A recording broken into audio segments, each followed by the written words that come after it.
Today at Comic-Con, Niantic Labs held a panel for Pokemon Go. John Hanke, the head of Niantic, and some of his co-workers were up on stage. It was kind of like a press conference type deal, and it was meant for them to talk about the game, kind of talk about the future direction that they're taking and some of the new updates we might be able to expect, as well as answer questions from fans who were in attendance at the Comic-Con event. And overall, it was a pretty uneventful panel. It didn't really answer all that much. Some people were kind of disappointed because, this is a game that, 2 weeks ago it was nothing, and now it's this, kind of like overnight global sensation, I guess you could say. And so a lot of people wanted answers for specific issues like the 3-step bug and stuff like that. And they didn't really tackle any of that stuff head on, but they did tell us about a few new things we can expect in the future for Pokemon Go. And I wanted to talk about these with you guys because some of them are pretty, exciting. So starting off here, more Pokemon. Yes, there are more Pokemon coming to Pokemon Go. He said there are a certain set of Pokemon in the game right now. There are some rare ones that haven't shown up yet that will be showing up, aka Ditto, Mewtwo, Mew, the 3 legendary birds, that sort of thing.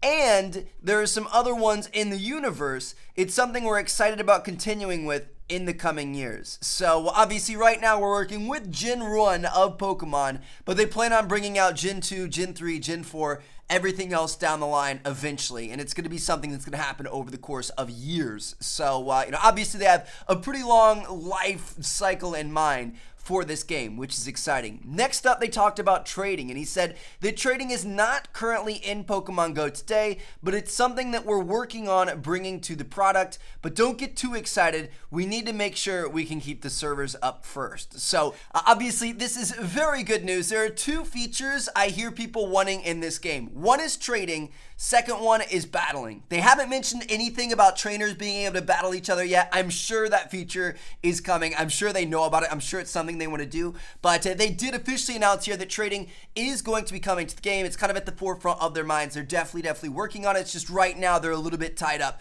with the initial hype of this game and keeping it live and making sure it works for us. So that's totally understandable. I'm glad they're working on it, and we should expect that sometime soon. Now, next up, they talked about a new feature that I really haven't given much thought and I hadn't really heard from anybody else, and that's Pokestop customization. So apparently they want to make it so you can customize your Pokestops to be hospitals and then also have other capabilities. So let's say, for example, your home Pokestop, you could trade that in or kind of change it to be kind of like a health center. So like in the Pokemon games, you could go to those health centers and re-heal all your Pokemon, and they'd be, all good and fresh as new, and it wouldn't really cost you anything.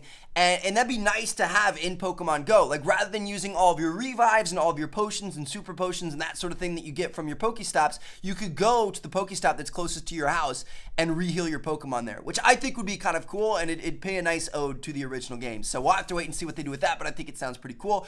Next up, they talked briefly about Easter eggs. So they did confirm that the Eevee Easter egg does work. So for all those people out there saying it doesn't work, it does. Sparky is for Jolteon, Rainer is for Vaporeon, and Pyro is for Flareon. That does work. He also said that there are a few more Easter eggs in the game that are yet to be discovered. So that's pretty exciting. I'm not really sure what to expect there. Obviously, we're not supposed to. That's why it's an Easter egg. But, I'm sure some people are going to be out there hunting, trying to figure that stuff out now that he said that. Now, next up, they talked very briefly about a huge feature that would be really cool if they added it in. This is actually asked by a fan. A fan asked them if they were thinking about putting breeding in the game, and they said that it's not yet in development, but it's definitely something that they've talked about. So that's really interesting. Breeding was always a relatively big thing in the original Pokemon Game Boy games. It kind of got more intense as the games kind of evolved. I didn't really remember breeding too much in like Red and Blue and stuff like that, but that'd be pretty cool if some of our Pokemon were assigned genders. So you could have males and females, and then you could breed them and create new Pokemon, and they'd probably be stronger and all kinds of stuff like that. So I think that'd be really cool. We'll have to wait and see what they do, but breeding may come to Pokemon Go, which would be pretty cool. Next up, this is where some people were kind of disappointed because they did very faintly kind of skirt over some huge problems that people have with this game, and they didn't really like attack it head on. They didn't say anything about it. They didn't give us any sort of explanation. All they said is, we know it's there. And we're assuming that when they say that we know it's there, it means they're trying to fix it. But they were talking about two things when they said that we know it's there. One is gym poaching, and the other one is the 3-step bug. So obviously the 3-step bug is where when you pull up your nearby Pokemon kind of, little list down in the bottom right, everything always has 3 steps. When the game first came out, as you got closer, the steps would decrease. So it would go from 3 to 2, and then 2 to 1, and 1 to 0, and then you'd find them. And, that's how you could walk around and find these Pokemon. Now, they're all 3 steps all the time. So you have no clue how close you're getting to them, and it makes it so much harder to find them out in the wild without using something like Pokevision, which I mentioned to you guys in an earlier video. So they said that they're aware of that. I'm assuming they're going to fix it. I've heard that it's not that it's broken. They just turned it off to help with all the stress on the servers and stuff like that. And once everything else balances out, they'll turn it back on. But that's just from people looking in the code of the game. I don't know if that's actually true. The other issue they said they knew that, how it's happening and they were aware of and assuming that they're going to try to fix is gym poaching. So gym poaching is when, like, let's say I walk up to a gym and I see that somebody's currently battling over it. Like, let's say it's blue and a yellow is coming in and battling and taking it down.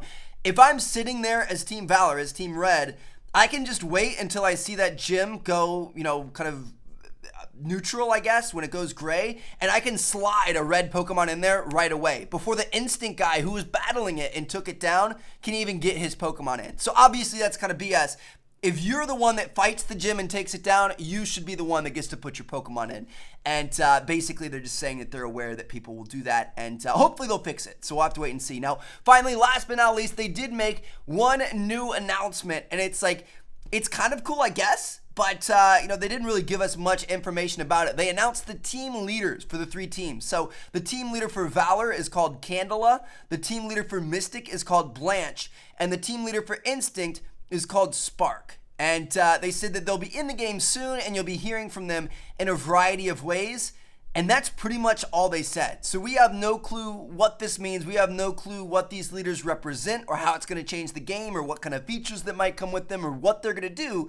But we know that they're there, or at least that they're coming soon. So I'm not really sure what to think of that, but I guess it's kind of cool. It kind of adds to the lore of the game. So now we're kind of fighting under this, kind of like head person. It gives you something to fight for, I guess. I don't know. We'll have to wait and see. But anyway, yeah, that's pretty much all that came out of this panel.